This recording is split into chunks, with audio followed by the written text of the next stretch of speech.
1 જૂન 2026થી ગુજરાતમાં જનગણના એટલે કે વસ્તી ગણતરીનો ફેઝ 1 શરૂ થવાનો છે. પણ ધ્યાન રાખીએ કે તમારી સાથે ફ્રોડ ના થાય. એન્યુમેટર એટલે કે ગણતરીદાર જેને આ કામગીરી સોંપવામાં આવી છે તે તમારા ઘર પર આવશે. તેઓ તમારા પરિવાર અને ઘર વિશે સામાન્ય પ્રશ્ન પૂછશે. ઘર ભાડાનું છે કે પોતાનું, પીવાના પાણીનો સ્ત્રોત કયો છે, ઘરમાં ટીવી છે કે નહીં, ઇન્ટરનેટની ઉપલબ્ધતા છે કે નહીં, પરિવાર પાસે ટેલિફોન કે સ્માર્ટફોન છે કે નહીં. આ પ્રકારના કુલ 33 પ્રશ્નો છે જે તમને પૂછશે.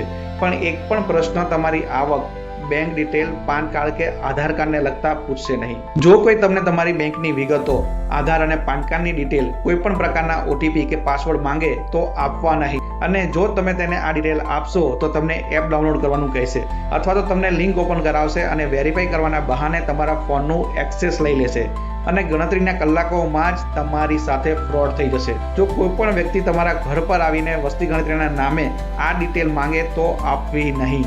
આ માહિતી માત્ર તમારા માટે નથી, તમારા મિત્રો, તમારા પરિવાર સાથે આને શેર કરો. વધુમાં વધુ શેર કરો જેથી કોઈ ફ્રોડનો શિકાર ના બને.